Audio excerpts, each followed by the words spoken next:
బడాబాయి చోటాబాయి ప్రచ్ఛన్న యుద్ధం ప్రారంభమైందా అని అనిపిస్తుంది. ఎందుకంటే అయిందని కూడా నేనైతే ఒక రాజకీయ విశ్లేషకుడుగా నేనైతే భావిస్తున్నాను. ఎందుకంటే రాబోయే ఎన్నికల దృష్ట్యా ఇన్నాళ్ళు సహకరించినటువంటి రేవంత్ రెడ్డికి మోడీ గారు విధానాన్ని మార్చుకున్నారేమో అనిపిస్తుంది.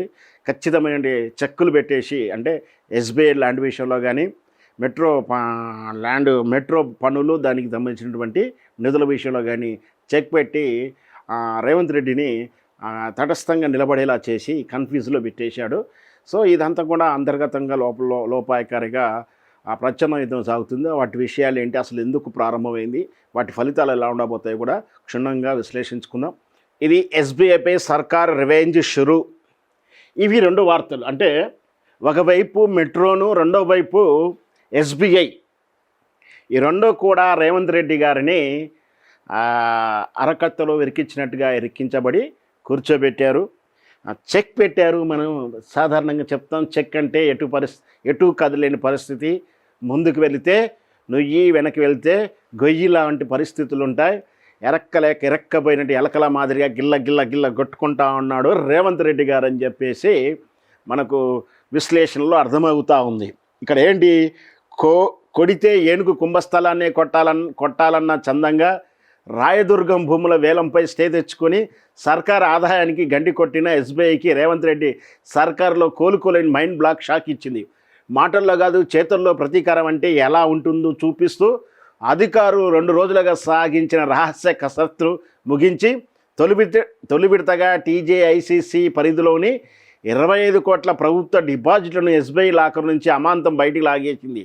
కోర్టు స్టేతో ప్రభుత్వం వెనక్కి తగ్గుతుందని ఆశించిన బ్యాంకు యాజమాన్యానికి తదుపరి ఆర్థిక ముట్టడి ఎలా ఉండబోతుందో ఈ తాజా రియాక్షన్ తోటి ముఖ్యమంత్రి పక్కా షాంపిల్ చూపించారు. ఎస్బీఐలో ఉన్న రూపాయి నిధిని కూడా ఉంచకుండా మొత్తం ఖాళీ చేయించి ఇతర బ్యాంకులకు మళ్లించేదాకా సర్కారు తన పంథాన్ని నెగ్గించుకుంటూ వేసిన తొలి అడుగు ఇప్పుడు రాష్ట్ర వర్గాల్లో పెను సంచలనంగా మారింది. ఒక రియల్టరు ఇట్లా లేదు, ఒక ఊరి పెద్ద మనిషి బెదిరింపులు చేస్తూ, పోలీస్ పటేల్ అంటాం మన ఊరిలో, వీళ్ళు కూడా వీళ్ళ ఫ్యామిలీ కూడా పోలీస్ పటేల్ అంటారు. వాళ్ళు ఏ విధంగా గ్రామాలలో ఎట్లా డామినేట్గా ఉంటూ ఒక్కొక్కరిని ఎలా బెదిరిస్తారో, బ్లాక్మెయిల్ చేస్తారో, ఇట్లాంటి బ్లాక్మెయిల్ రాజకీయాలు రేవంత్ రెడ్డి గారు చేయడం నిజంగా కూడా ప్రజాస్వామ్యంగా చాలా బాధపడాల్సిన విషయం. ఎందుకంటే మనం చూస్తున్నాం, గాంధీ సరోవర్ విషయంలో, అపార్ట్మెంట్ విషయంలో మీ భూములకు 0 వాల్యూ ఇస్తామని బెదిరించడం, అంటే బుల్డోజర్లో తొక్కుకుంటా తీసుకెళ్తామని చెప్పడం, ఇట్లా ఒకవైపు తన అసహాయతను, అసమర్థతను తెలియచేస్తూనే, అంటే ఎలా, మీరే పరిపాలించుకోండి, మీరే డబ్బులు తీసుకొని ఖర్చు పెట్టి మిగతాయి నాకు ఏమైనా మిగులుతా ఇవ్వండి, నా దగ్గర జీతాలు వెళ్ళట్లేవు, నాకు అప్పు పుట్టట్లేదు, ఇట్లా నా సీటుకి ఎసరు వచ్చింది, ఒక పని చేయండి, మీరే పరిపాలించండి, ఇట్లా ఈ టైప్ మాట్లాడుతూ తన అసమర్థతను, అసహాయతను ఒకవైపు వ్యక్తం చేస్తూనే భీకారు పడుతూ గంభీరాలు చేస్తూ తనని ప్రశ్నించిన వాడిని, తన విధానానికి అడ్డం వచ్చిన వాళ్ళని, తన ఫ్యామిలీ ప్యాక్ దోపిడీకి అడ్డం వస్తున్న వారిని ఇట్లా బెదిరింపులు చేస్తూ చివరికి ఒక ప్రతిష్టాత్మకమైనటువంటి ఆర్థిక వ్యవస్థ అయినటువంటి మన ఎస్బీఐ బ్యాంకును కూడా ఇట్లా అతలాకుతలం చేస్తుందంటే అది చాలా లక్కీలీ ఏంటంటే అది కేంద్ర ప్రభుత్వ ఆధీనంలో పనిచేసినటువంటి రిజర్వ్ బ్యాంకు ఆధీనంలో ఉన్నటువంటి బ్యాంకు వ్యవహారం గట్టి సరిపోయింది. లేదంటే ఇదే రాష్ట్ర ప్రభుత్వం చేతులు ఉంటే ఇదే రేవంత్ రెడ్డి ఏదైతే క్యాబినెట్ ఉందో, షాడో క్యాబినెట్, దాన్ని ఏ విధంగా అదుపులో తెచ్చుకున్నారో, బెదిరించేవాళ్ళు, దాన్ని పిసికి పిండి చేసేవారేమో అనే భయం అయితే అవుతూ ఉంది. ఇట్లా ఎస్బీఐపై సర్కారు రివెంజ్ చేయడం అంటే అది సామాన్యమైన విషయం కాదు. ఖచ్చితంగా టాస్క్ తీసుకునే పని చేస్తున్నారు, బస్తీ మీద సవాలని చేస్తున్నారు. అంటే ప్రిస్టేజ్, ఈగో, అంటే ఈగోకు పోవడం వల్ల ఏం జరుగుతుందో చరిత్రలో చాలా ఉదాహరణలు ఉన్నాయి. నేను మాత్రమే అంటే ఫలితాలు జీవిత కాలం అనుభవించలేనటువంటి ఫలితాలని, అంటే చెడు ఫలితాలని సవి చూసినటువంటి చారిత్రక ఆధారాలు, చారిత్రక ఎగ్జాంపుల్స్ చాలా ఉన్నాయి.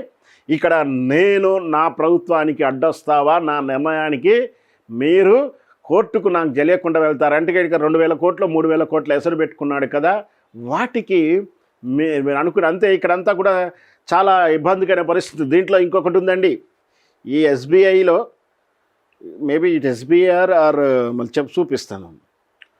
ఎస్బీఐ కానీ మెట్రో విషయంలో ఇంటర్నేషనల్ కంపెనీ కన్సల్టెంట్స్కి ఫీజులు చెల్లించారు, దాని మీద కూడా కేసు అవుతుంది. అంటే నరేంద్ర మోడీ గారు రేవంత్ రెడ్డి గారిని చుట్టూ ముట్టేస్తూ ఉన్నాడు. ఎప్పుడైతే విదేశీ కంపెనీకి ఇన్వాల్వ్మెంట్ ఉందని తెలవగానే నరేంద్ర మోడీ గారు ఆ పావులు కదులుతున్నాడంటే ఈడీలు ఎంటర్ అవుతాయి అని అర్థం. ఈడీలు ఎంటర్ అయితే, ఐటీలు ఎంటర్ అయితే ఏం జరుగుతుందో మనందరికీ తెలిసిందే. రాష్ట్రం వాళ్ళ చేతులకు వెళ్ళిపోవాల్సిందే. ఏ పార్టీ అయినా సరే ఆ రాష్ట్రంలో భారతీయ జనతా పార్టీకి ఒక్క ఎమ్మెల్యే చాలు అధికారాన్ని హస్తగతం చేసుకున్నటువంటి ఎన్నో రాష్ట్రాల ఉదంతాలు చాలాసార్లు చెప్పాం కదా. సో అంటే చాలనాళ్ళు తనకు కావలసినటువంటి పనులన్నీ చేయించుకున్నటువంటి నరేంద్ర మోడీ గారు చివరికి ఎన్నికల నేపథ్యం వస్తున్నా కొట్టే రేవంత్ రెడ్డికి ఎసురు పెడుతూ ఈ రాష్ట్రానికి కాంగ్రెస్ పతనమైపోయింది, బీఆర్ఎస్ పార్టీ ఓడిపోయింది, అది పక్కకే జరిగింది, ఇక ప్రత్యామ్నాయం బీజేపీ అని దానికి సుగమనం చేసుకోవడానికే రకరకాలైనటువంటి ఎత్తుగడలు వేస్తూ వస్తూనే ఉన్నారు. మనం గత 6 నెలల నుంచి చూస్తూనే ఉన్నాం. అది సనాతన ధర్మం పేరు మీద ఇక్కడ జనసేన పార్టీ పవన్ కళ్యాణ్ ఎంటర్ చేయడం, ఇక్కడ ఎన్డీఏ కూటమికి పావులు కదిలిపేటటువంటి విధానం చూస్తూ ఉన్నాం. ఒకవైపు భారతీయ జనతా పార్టీ బలోపేతమవుతూ మనం చూసాం. గత 5 రాష్ట్రాల ఎన్నికలు అయిపోగానే ఇక్కడ ప్రజాగర్జన అనేదో సభ కూడా పెట్టారు, ప్రజా అనుగ్రహ దీవెన సభ అనేదో పెట్టారు కదా మన మోడీ గారు వచ్చి. అంటే పావులు కదులుతూ ఉన్నాయి, చెక్కులు పెట్టాల్సిన వాళ్ళకి చెక్కు పెడతా ఉన్నాడు. ఒకవైపు ఎస్బీఐని ఈ విధంగా అంటే ఒక బ్యాంకుకు ఆర్థిక మూలాల మీద దెబ్బ కొడితే, ఒక వ్యవస్థకు ఆర్థిక మూలాల మీద కొడితే అది మామూలుగా ఉండదు.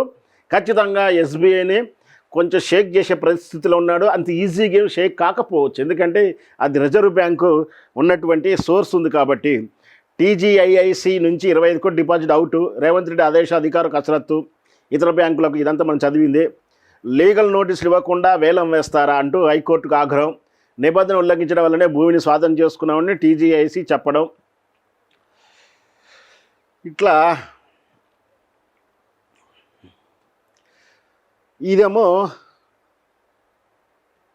ఇది మెట్రో విషయం. మెట్రో రైలు మొదటి దశకు మంజూరైన రుణం ఆగిపోవడానికి కారణం కిషన్ రెడ్డి అడ్డుకున్నారా, కేంద్రంలో బీజేపీ ప్రభుత్వం ఆపిందా, లేదా సీఎం రేవంత్ రెడ్డి దుందుడుకు నిర్ణయాలే కారణమా? ప్రస్తుతం ఢిల్లీ స్థాయిలో పెద్ద ఎత్తున జరుగుతున్న చర్చ.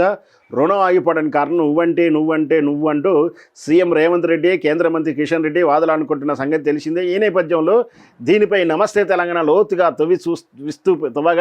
విస్తుపోయే విషయాలు వెలుగుకొచ్చాయి. కేంద్ర ప్రభుత్వం ప్రతిపాదిస్తున్న ఏం నిబంధనలకు సీఎం రేవంత్ రెడ్డి ససేమిరా అనడం వల్లనే ఈ పరిస్థితి వచ్చిందని, మరి కేంద్ర ప్రతిపాదనకు సీఎం ఎందుకు ససేమిరా అంటున్నారు? మొదటి దశ మెట్రోకున్న ఆస్తులు, రెండో దశ టెండర్ల వ్యవహారమా అనే అనుమానాలు సర్వత్రా వ్యక్తమవుతున్నాయి. కాంగ్రెస్ అధికారులకు వచ్చి తర్వాత మెట్రో ఫేజ్ అంటే ఇక్కడ ఎస్బీఐ భూముల వేలం విషయంలో జరిగినటువంటి ఇష్యూలో రేవంత్ రెడ్డి గారికి ఇరకాటంలో ఓడిపోయాడు. అది కూడా కోట్ల రూపాయలటువంటి వెసులుబాటు జరిగినటువంటి విధానం. 2,500 కోట్ల రూపాయలు రాష్ట్ర ప్రభుత్వానికి ఆదాయం. అదొకటే కాదు, వాళ్ళ ఫ్యామిలీ ప్యాక్కు ఉపయోగపడేటువంటి స్కీమ్లా భావించవచ్చు మనం దాని వెనక చాలా మతలబు ఉంది అనే విషయం అర్థమైపోతూ ఉంది. దాని తర్వాత మెట్రో పనులు, ఈ మెట్రో పనుల్లో కూడా అనుమతి రాకపోవడం, లోన్ క్లియర్ కాకపోవడంతో ఎల్ఎన్టీ వాళ్ళ సెటిల్ చేయకుండా కొత్త లోన్ రాదు. దీంట్లో ఏదో మతలబు ఉందని కేంద్ర ప్రభుత్వం ఆపేసింది. విషయం ఏంటంటే ఇక్కడ ఫస్ట్ ఆఫ్ ఆల్ వీటి మీద కన్నేసి నేనేదో త్యాగ పురుషుణ్ణి అని చెప్పేసి రాష్ట్ర ప్రభుత్వం దివాలా తీసింది. నా దగ్గర డబ్బులు లేవు, జీతాలకు లేవు, వాటికి లేవు అని చెప్పినటువంటి రేవంత్ రెడ్డి గారు ఇన్ని వేల కోట్లు పెట్టి ఎల్ఎన్టీని ఎందుకు కొనుగోలు చేస్తుంది రాష్ట్ర ప్రభుత్వము? ఇది ప్రశ్న. మనకు తినటానికే తిండి లేదు, జీతాలకు లేదు, చచ్చినోనికి డబ్బులు ఇస్తానికి, దినానికి కర్మకాండాలకి డబ్బులు ఇస్తానికి కూడా మన దగ్గర డబ్బులు లేవు. రైతు బీమా ఆగిపోయింది. ఇట్లాంటి పరిస్థితుల్లో హాస్పిటల్లో వండుకుంటే కనీసం పెన్షన్ తాలూకు బెనిఫిట్స్ రాక హెల్త్ కార్డు కానీ ఆరోగ్య బిల్లులు కానీ పాస్ కాకుండా చచ్చిపోతూ శవానికి దిక్కు లేకున్నటువంటి దహన సంస్కారాలు కూడా డబ్బులు లేకున్నటువంటి ఈ రాష్ట్ర పరిస్థితుల్లో ఒక ప్రైవేటు సంస్థకు సంబంధించినటువంటి మెట్రో రైలును అది కూడా మా వల్ల కాదు, దివాలా ఉంది, లాస్లో ఉన్నాం, మాతో కాదనేటువంటి కైలా పరిశ్రమని ఎట్లా కొనుగోలు చేస్తున్నాయంటే తెరా అక్కడ ఏదో మతలబు ఉన్నట్టే కదా. ఇక్కడ లాంఛనంగా దాన్ని శాస్త్రీయంగా అంటే చట్టబద్ధంగా దాన్ని కబ్జా చేసి దాని ఆస్తుల రూపంలో మార్చుకునేటువంటి పథకం వేస్తున్నారు. అంటే దాన్ని కొనుగోలు చేయడం, తర్వాత తమ తస్మదీయులకు అస్మదీయులకు దాన్ని ఒప్పజెప్పే ప్రయత్నంలో మధ్యలో రాలిపోయే కమిషన్లు, రాలిపోయేటువంటి వ్యవహారాలు ఏదైనా ఉందా అనే అనుమానాలు వస్తూ ఉన్నాయి. ఇంతలా ఎందుకు చేస్తున్నాడు? అవసరం వస్తే తన బడాబాయి చోటాబాయితో ఘర్షణ దిగంత స్థాయికి వెళ్ళాడు. ఈరోజు బహుశా నాకు తెలిసి ఈరోజు నేను ఆదివారం సాయంత్రమే ఢిల్లీకి చేరి ఉండవచ్చు రేవంత్ రెడ్డి గారు. 2 రోజుల పర్యటన అక్కడే ఉంటారట, చక్కబెట్టుకొని వస్తానని చెప్పి అక్కడే ఉండడానికి ప్రయత్నానికి వెళ్ళారు. నిన్న ఏదో వివాహ వేడుకల్లో కూడా అటెండ్ అవడానికి వెళ్ళినట్టుగా సమాచారం. ఇప్పుడు ఈ 2 రోజుల్లో ఉండి మెట్రోకు సంబంధించినటువంటి ఫైలు విషయంలో కానీ, ఇకపోతే ఎస్బీఐ విషయంలో తాడోపేలు, నాకు తెలిసి నాకున్న అవగాహన ప్రకారం మెట్రో విషయంలో ఉభయ కుశల లోపరి వాళ్ళిద్దరికీ కూడా మేలు జరిగేలా ఉపాయం ఉంటుంది కాబట్టి, ఇద్దరు కూడా దొంగలే కాబట్టి, దొందే కాబట్టి వాళ్ళిద్దరూ బడేబాయ్ చోటామాయ్ కలుసుకొని వాళ్ళు ఉభయ కుశల లోపల ఈక్వేషన్ ప్రకారమే ఈ ఏదైతే ఎల్ఎన్టీ మెట్రో అండ్ ఏదైతే దశలు ఉన్న వర్క్కు ఒక ఉడంబడిక అండర్స్టాండింగ్ అయితే వస్తారు. కానీ ఎస్బీఐ విషయంలో మాత్రం మెట్టకాయలు తినాల్సి వస్తుంది రేవంత్ రెడ్డి గారు. తినకపోయిందనుకో, ఒకవేళ అలా జరగలేదనుకో, ఖచ్చితంగా ఆర్థిక వ్యవస్థని చిన్నాభిన్నం చేసేటువంటి అసమర్థతతో ఉన్నటువంటి నిర్మలా సీతారామన్ మీద కానీ, ఎందుకంటే ఆమె ఆర్థిక మంత్రి కాబట్టి బ్యాంకు వ్యవహారాలను వాళ్ళే చూస్తున్నారు, వాళ్ళే శాసిస్తున్నారు కాబట్టి ఈ పాపం ఎక్కడికి పోదు. బ్యాంకులు, ఆర్థిక వ్యవస్థ ఇవాళ నువ్వు ఉంటావు పోతావు. ఇక్కడ ఈ రేవంత్ రెడ్డి కానీ, అక్కడ నిర్మలా సీతను అసమర్థంగా ఉన్నటువంటి నిర్మలా సీతారామన్ కానీ బలీయంగా ఉంటామని చెప్పుకునే నరేంద్ర మోడీ గారికి వీళ్ళంతా కూడా ఈ బ్యాంకు వ్యవస్థలు శాశ్వతంగా ఉన్నాయి. ఈ బ్యాంకులు భారతదేశ ప్రభుత్వాన్ని అంటే స్వాతంత్రం రాకముందు నుంచి ఉన్నటువంటి విధానం, అది ఖచ్చితంగా నువ్వు పుట్టకముందే వచ్చినటువంటి విధానం. ఆర్థిక వ్యవస్థకు బలమైనటువంటి ఒక సంస్థలు వాటిని నీ స్వార్థానికి ఆల్రెడీ సగం రోగం పట్టించినట్టు సగం దాన్ని ఎల్ఐసి విషయంలో కాదు, నిధుల విషయంలో కానీ చాలా విధాలు ఉన్నాయి. చెబితే బాగోదు, ఈ దేశ సమగ్రతకు ఇబ్బంది పడుతుంది కాబట్టి బహిరంగంగా మేమేం చెప్పలేకపోతున్నాం. కానీ దాన్ని ఎంత చేయాలనో అంత చేసి నాశనం పట్టిస్తున్న ఆర్థిక వ్యవస్థలో అట్లాంటి సంస్థని ఇట్లాంటి మీ అసర్థంగా ఉపయోగించుకోవడానికి చేస్తే మాత్రం చరిత్ర క్షమించదు.